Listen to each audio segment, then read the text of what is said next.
400억 원. 물론 엄청나게 큰 돈이긴 한데 무려 1조 6천억 원짜리 초대형 프로젝트를 단 한 방에 무너뜨릴 수 있는 돈일까요? 믿기 힘드시겠지만 대한민국 금융시장에서 실제로 일어난 일입니다. 도대체 어쩌다 이런 말도 안 되는 상황이 벌어진 걸까요? 자, 오늘 살펴볼 해설의 주인공은 한때 국내 1호 상장 해외 리츠라며 화려하게 데뷔했던 JR글로벌 리츠입니다. 꼬박꼬박 배당 주는 든든한 효자 종목인 줄만 알았는데 어쩌다 거래가 멈추고 법정 관리까지 가게 됐을까요? 그 충격적인 전말과 시장에 미치는 파장까지 지금부터 싹 다 파헤쳐보겠습니다. 그럼 바로 본론으로 들어가 볼까요? 오늘 짚어볼 내용들입니다. 1번 첫 상장 리츠의 몰락부터 시작해서 파이낸스 타워와 캐시트랩, 통제불능 유동성 위기, 투자자 피해, 시장 파급 효과, 그리고 마지막으로 앞으로의 옥석 가리기까지 쭉 이어서 살펴보겠습니다. 첫 번째 파트입니다. 1번 첫 상장 리츠의 몰락. 금융권이 정말 발칵 뒤집혔죠. 이번 사태의 결과부터 딱 말씀드리면요. JR글로벌 리츠가 만기가 돌아온 400억 원짜리 단기 사채를 결국 갚지 못해서 서울회생법원 문을 두드렸습니다. 국내 증시에 상장된 공모 해외 리츠가 이런 유동성 위기로 무너진 건 사상 처음이거든요. 그야말로 금융권 전체가 아니 이게 무슨 일이야 하고 큰 멘붕에 빠진 겁니다. 어떻게 여기까지 오게 됐는지 타임라인을 한번 볼까요? 2020년만 해도 분위기 정말 좋았습니다. 무려 12억 유로, 우리 돈으로 1조 6천억 원을 쏟아부어서 벨기에 브뤼셀에 파이네스 타워를 샀죠. 벨기에 정부가 임차하는 핵심 자산이었으니까요. 그런데 2024년 초부터 이 건물 몸값이 뚝뚝 떨어지더니 결국 단기 채권의 만기를 막지 못하고 주식 거래 정지와 함께 법원으로 직행하게 된 겁니다. 자, 그럼 두 번째 파트, 2번. 파이낸스 타워와 캐시트랩입니다. 모든 위기가 시작된 바로 그곳이죠. 이 사태를 제대로 이해하시려면 이 도미노 효과를 꼭 아셔야 합니다. 첫 번째 도미노를 쓰러뜨린 건 바로 유럽중앙은행의 금리 인상이었습니다. 0%였던 기준금리가 4.5%까지 확 뛰어버렸잖아요. 거기에 코로나 이후 재택근무까지 일상화되면서 오피스 건물 인기가 푹 식었죠. 12억 유로였던 건물 가치가 4년 반 만에 9억 2천만 유로로 쪼그라들었습니다. 건물 담보 가치가 떨어지니까 대출 약정이었던 담보 인정 비율, 즉 LTV 한도인 52.5%를 훌쩍 넘겨버렸고 그 순간 바로 무시무시한 캐시 트랩이 발동하게 된 겁니다. 자, 여기서 오늘 해설의 핵심 포인트가 나옵니다. 바로 캐시 트랩. 우리말로는 자금 동결 조치인데요.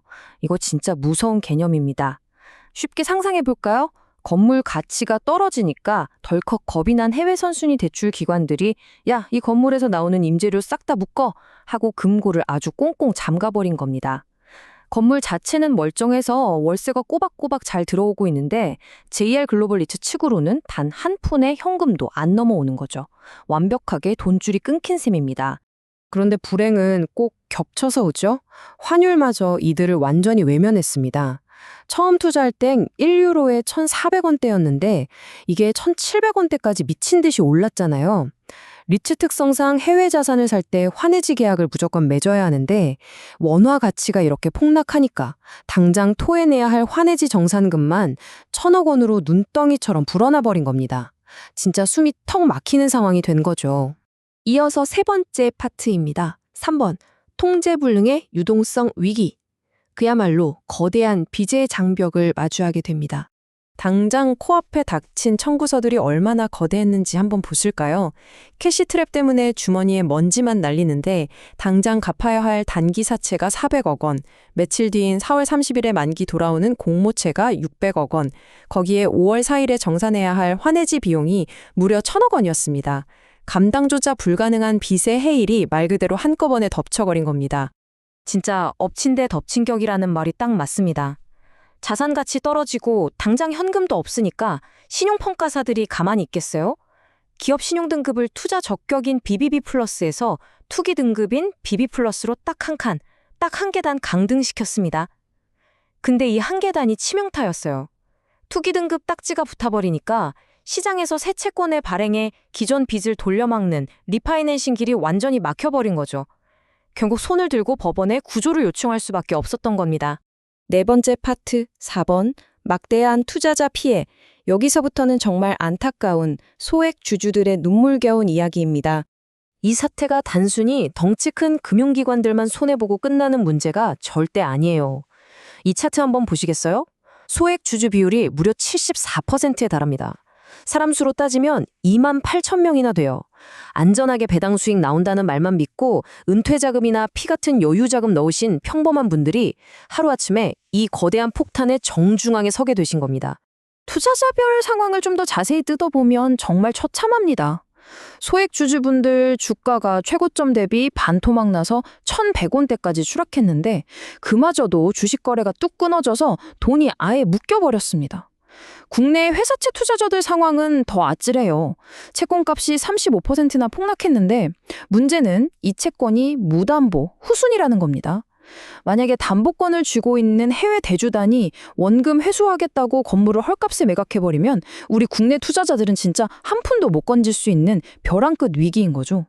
오죽하면 국회 국민동의청원에 이런 호소글까지 올라왔겠습니까?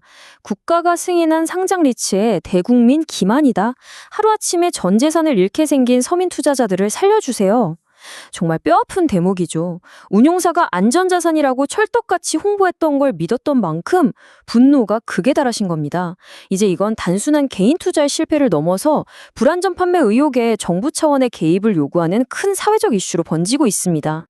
5번째 파트, 5번, 리츠 시장 파급 효과.